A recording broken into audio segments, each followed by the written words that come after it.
Defence forces में officer selection का सिलसिला जारी है। अभी एनडीए की मेरिट लिस्ट भी आई है, उन बच्चों से भी आपको मिलवाएंगे। और आज मेरे साथ में हैं अर्पित मिश्रा। अर्पित, कॉन्ग्रेचुलेशंस बेटा। Thank you sir. Arpit recommend हुए हैं टेक्निकल एंट्री स्कीम 48 के लिए। और अर्पित के बारे में आपको बता देता हूं कि इन्होंने एनडीए भी क्लियर किया है, उसका एसएसबी भी अभी बाकी है। तो क्या इनकी जर्नी रही, किस तरह से इन्होंने चीज़ें सीखी और किन परेशानियों का सामना करते हुए आगे बढ़े, सारी चीज़ें आपको इस वीडियो में देखने को मिलेगी। आप ये भी देखोगे कि कैसे एक मिडिल क्लास फैमिली का बच्चा अपने फैमिली की सारी परेशानियों को फेस करते हुए और इस मुकाम तक पहुंचता है। अर्पित, एक बार और आपको बहुत बहुत शुभकामनाएं अपने सिलेक्शन के लिए। अर्पित, जब आपने 12th पास किया और एनडीए के लिए जाने का सोचा, तो वो क्यों सोचा, क्या मोटिवेशन था उसके पीछे? सर, जैसे स्टार्टिंग से ही मुझे एनडीए के बारे में पता चल गया था 10th के बाद ही। तो उसके बाद उसके बारे में रिसर्च करी और ये लगा कि नहीं, अब अपने को एनडीए में ही जाना है। तो कहीं ना कहीं वही है। और एनडीए के बारे में मतलब ऐसा भैया है, उन्होंने बताया था, तो उनके द्वारा पता चला और फिर उसके बाद एनडीए पे फोकस करना शुरू कर दिया सर। तो भैया ने बताया कि एनडीए कर लेना चाहिए और एनडीए पर फोकस करना आपने स्टार्ट कर दिया। अर्पित, आपका पीसीएम सब्जेक्ट था 11th-12th में। Yes sir. तो आपका पीसीएम तो अच्छा था ही था। एक बड़ी परेशानी आती है बच्चों को जीएटी में। तो जीएटी को कैसे हैंडल किया आप? जीएटी में जैसे मुझे पता था कि जीएटी मेरा वीक है। सो स्टार्टिंग से ही जैसे इंग्लिश ज़्यादा वेटेज वो करता है, 200 मार्क्स का इंग्लिश आता है। सो स्टार्टिंग से ही जैसे लखन सर पढ़ाते हैं, तो लखन सर ने जैसे जैसे डेली बेसिस पे जो पढ़ाते हैं उसको घर जाके रिवीजन करता हूँ।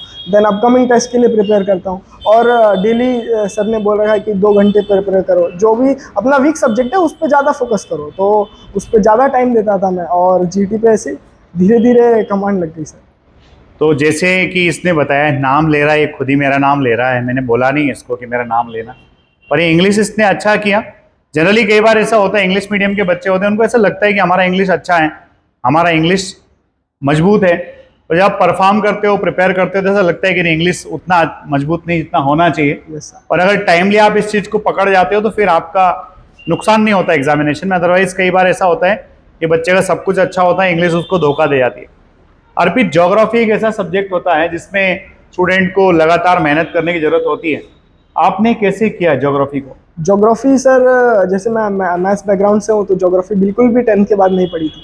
तो महेंद्र सर यहाँ पे पढ़ाते हैं, तो महेंद्र सर ने ऐसा स्टार्टिंग से बेसिक से लेके एकदम टॉप लेवल तक जितना भी ज्योग्राफी हमको पूछा जाता है पूरा एकदम बेस्ट तरीके से कवर कराया, और उसी को मैं डेली रिवाइज करता था, और धीरे धीरे ज्योग्राफी में भी अच्छी कमांड लग गई। तो हिस्ट्री पॉलिटी का फिर क्या किया? ज्योग्राफी महेंद्र सर ने अच्छी करा दी। Yes sir. हिस्ट्री पॉलिटी के लिए अक्षय सर थे, तो वो हमारा डेली ऐसा जो पढ़ाते थे, तो मतलब वो जो पढ़ाते थे तो वो क्लास में ही याद हो जाता था, उसको रिवाइज करने की भी जरूरत नहीं पड़ती थी। तो अक्षय सर से हिस्ट्री और पॉलिटी अच्छी हो गई। हिस्ट्री पॉलिटी अक्षय सर ने अच्छी करा दी, ज्योग्राफी महेंद्र सर ने अच्छी करा दी, इंग्लिश आपने रिवाइज कर करके अच्छी कर ली। अब बात आती है करंट अफेयर्स की। पर तुमने मुझे बताया कि करंट अफेयर्स के लिए शिवानी मैडम की क्लास अटेंड करते थे, वो भी मॉर्निंग में जब 7 से 8 लगती थी। और उस 7 से 8 की क्लास मैडम की अटेंड करने के लिए आप 6 बजे घर से निकल जाते थे। वो क्या सीन था, ऐसा क्यों करना पड़ता था? सर, यहाँ से मैं विजयनगर पे रहता हूँ। सो 15 किलोमीटर्स है यहाँ से, तो 1 घंटा आने जाने में लगता है, 1 घंटा आने में लगता है, और मैं साइकिल से आता था। सो 6 बजे मैं निकल जाता था, ताकि 7 to 8 मैम की क्लास अटेंड करके, और 8 बजे से हमारी ऑफलाइन क्लासेस रहती थी। मैम ऑनलाइन पढ़ाती थी, तो 7 से 8 फिर यहीं एकेडमी में आके अटेंड करता था। देन 8 से ऑफलाइन क्लासेस स्टार्ट होती थी। तो देखिए, तो ये होता है कि आपने दृढ़ संकल्प जब कर लिया है तो उस चीज़ के लिए आपको कितना आगे बढ़ना है और किस तरह से चीज़ों को आगे बढ़ाना है। जब आप ठान लेते हो कि ये करना ही है, तो फिर उसमें कोई बाधा आती नहीं है। बंदा 15 किलोमीटर रोज साइकिल चला करके आना और 15 ही जाना, तो 30 किलोमीटर डेली साइकिल चलाना, इसे तभी पॉसिबल हो पाता है जब आपका लक्ष्य बिल्कुल स्पष्ट हो और आप उस लक्ष्य के प्रति बहुत निष्ठावान हो। या आपके अंदर की निष्ठा ही होती है जो आपको आपके लक्ष्य से मिलाती है। तो बंदे ने वो सब किया, और चूंकि 7 से 8 मैडम की क्लास अटेंड करना होती थी, वो क्लास छूट ना जाए इसलिए 6 बजे घर से निकल के सुबह 7 बजे एकेडमी पहुंच जाना। यस। और 2 बजे क्लास छूटती थी, और समटाइम्स क्लास कभी कभी 4 बजे छूटती थी। तो ये मेहनत ही होती है जो आपको रंग लाती है, आपकी किस्मत के सारे ताले खोलती है। अर्पित, मैथमेटिक्स में जनरली होता है कि 11th-12th में बच्चा अच्छा करता है, उसका अच्छा होता है। बट यहाँ से किस तरह सपोर्ट मिला मैथमेटिक्स? यहाँ से सर गुप्ता सर थे, तो वो हमारा डेली प्रैक्टिस कराते थे। मैथमेटिक्स तो जैसे मैंने पीसीएम बैकग्राउंड से हूँ, तो मैथमेटिक्स स्ट्रॉन्ग थी, पर एनडीए के लेवल पे जिस हिसाब से एनडीए में चाहिए थी उतनी स्ट्रॉन्ग नहीं थी। तो धीरे धीरे सर ने प्रैक्टिस करवाई और मैथ्स में अच्छी धीरे से इम्प्रूवमेंट हुआ। तो ये सारी इसकी कहानी थी एनडीए रिटर्न एग्जामिनेशन को क्वालिफाई करने की। अब हम बात करते हैं एसएसबी इंटरव्यू को लेकर के। अर्पित, जब एनडीए क्लियर हो गया, फिर कॉन्फ्रेंस आउट हो गए, ऐसा लगा कि यार बहुत बड़ी चीज मिस कर गए। मुझे पता है जब धोम में आया था इधर, वो रिकमेंड हुआ, तो मिलने आया उससे, उस समय तेरे दिमाग में क्या चल रहा था? उस समय यही चल रहा था सर कि एक दिन मुझे भी रिकमेंड होके आना है, और ऐसा जो ये फील कर पा रहा है वो मुझे भी फील करना है और आगे देश के लिए कुछ करना है। धोम में रिकमेंड होकर के आया तो बंदे की फीलिंग ये आ रही थी कि जैसा ये फील कर रहा है वैसा मुझे फील करना है, और डेफिनेटली एक दिन मुझे भी रिकमेंड होकर के आना है। जो आपके फ्रेंड सर्कल होता है, जो आपके दोस्त होते हैं, उन दोस्तों में जब आपके दोस्त अच्छे होते हैं और सेम एम जब आपके फ्रेंड सर्कल में होता है तो चीज़ें बड़ी आसान हो जाती है और वो आपको पॉजिटिवली सपोर्ट भी करते हैं। Yes sir. अर्पित, जब एसएसबी के लिए तैयारी किया, टेक्निकल एंट्री स्कीम के लिए जा रहे थे, एक तरफ कॉलेज था, एक तरफ एसएसबी था, दोनों के बीच में चयन करने में क्या प्रॉब्लम आ रही थी? उस टाइम सर ऐसा लग रहा था कि एक तो ये डायरेक्ट एंट्री है, इसमें सिलेक्शन का रेशो कम है, सो ऐसा, और एक साइड पे अपना कॉलेज वगैरह है तो कॉलेज पे फोकस करे कि एसएसबी पे फोकस करे। बट ये था कि नहीं, जाना एसएसबी में ही है तो at the end SSB clear करना है, तो मुझे इस पे फोकस करना चाहिए, तो इक्वली मैंने टाइम डिवाइड करके और इस पर फोकस किया। अर्पित ने कॉलेज और एसएसबी दोनों के बीच में बैलेंस बनाया, कॉलेज भी चलता रहा और एसएसबी की प्रिपरेशन भी चलती रही, और जब टीएस के लिए गए तो हो गया। यस। अर्पित, जब एकेडमी में प्रिपरेशन कर रहे थे, जनरली बच्चों को प्रॉब्लम होता है कम्युनिकेशन का, आपने किस तरह से प्रैक्टिस किया अपने कम्युनिकेशन को इम्प्रूव करने के लिए? कम्युनिकेशन इम्प्रूव करने के लिए सर जैसे एकेडमी में लेक्चरेट वगैरह होते थे, तो लेक्चरेट से बहुत हेल्प मिली। और जैसे हम लोग जो सेशंस वगैरह भी सुनते हैं तो उसको भी जैसे सर ने बताया था कि इंग्लिश को या तो बोलो और सुनो, तो उससे धीरे धीरे कम्युनिकेशन स्किल्स इम्प्रूव होती है। तो जैसे हम लोग यूट्यूब पे अवेलेबल है बहुत सारे चैनल्स, उसको सुनो इंग्लिश में, इंग्लिश के चैनल सुनो, तो धीरे धीरे वो लगे। और न्यूज़पेपर पढ़ो, रीडिंग भी एक अच्छा सोर्स है जिसके कारण इंग्लिश इम्प्रूव हो सकती है। तो कम्युनिकेशन अगर इम्प्रूव करना है तो या तो बोलना पड़ेगा या सुनना पड़ेगा, साथ में आप रीडिंग भी करिए। अगर पता है कि हमें कुछ टाइम के बाद इस चीज़ को फेस करना ही है तो क्यों ना उसको आज ही से इम्प्रूव किया जाए। Yes sir. नहीं तो जब जरूरत पड़ती है तभी शुरुआत करते हैं तो बहुत देर हो चुकी होती है। अर्पित, जब हम देखते हैं कि बच्चे जनरली 12th क्लास पढ़ते हैं, अपने हिसाब से उनको डिसिप्लिन की परिभाषा होती है, तो कर्नल बर्मन साहब और आपके डिसिप्लिन के बीच में क्या कोरिलेशन रहा?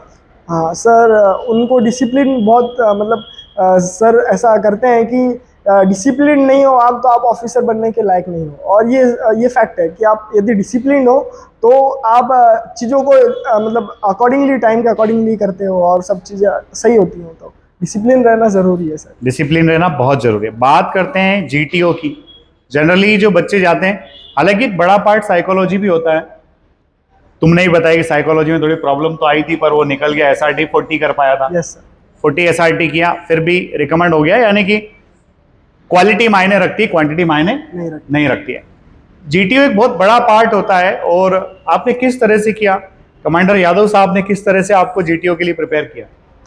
सर फर्स्ट ऑफ ऑल जैसे जीटीओ में तो मेरे से ज़्यादा effort commander Vikas Yadav sir ने दिए जीटीओ में, so like big thanks to sir. और उन्हीं के द्वारा जीटीओ इम्प्रूव हुआ, क्योंकि जीटीओ मेरा वीक सेक्शन था। तो धीरे धीरे जैसे हम लोगों की डेली प्रैक्टिस होती थी, तो उसके कारण जीटीओ धीरे धीरे इम्प्रूव होने लग गया। कमांडर विकास यादव सर ने आइडियाज़ बताए कि कैसे स्ट्रक्चर को देख के आइडियाज़ लगाने, फिर उसको कैसे इम्प्लीमेंट करना है। तो देखिए, आइडिया बता देना और आइडिया को इम्प्लीमेंट कर देना, अगर इतना कोई सिखा देना तो बंदा फिर कहीं रुकता नहीं है। और यही कमांडर साहब ने अर्पित को सिखाया। अर्पित सीखा और उसको इम्प्लीमेंट किया। जब कोई चीज़ सीख रहे पूरी ईमानदारी से सीखो और ईमानदारी से उस पर भरोसा भी करो। 10 अलग अलग सोर्स से कोई चीज़ करने के बजाय एक सोर्स से इतनी अच्छी कर लो कि वो अपने आप बन जाए। अर्पित, जब तुम्हारा इंटरव्यू चल रहा था एसएसबी के दौरान, तो उस इंटरव्यू के दौरान आपको कैसा लग रहा था? What was the feeling?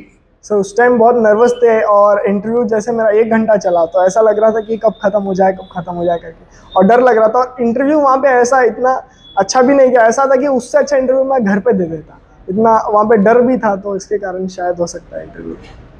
पर कहीं ना कहीं वो जो डर था ना, वो सिलेक्शन का कारण भी बना। हाँ यस। कई बार ऐसा होता है कि बंदा ओवर कॉन्फिडेंट हो जाता है और फिर वो हर कुछ बातें करने लगता है, इधर उधर की बातें करने लगता है।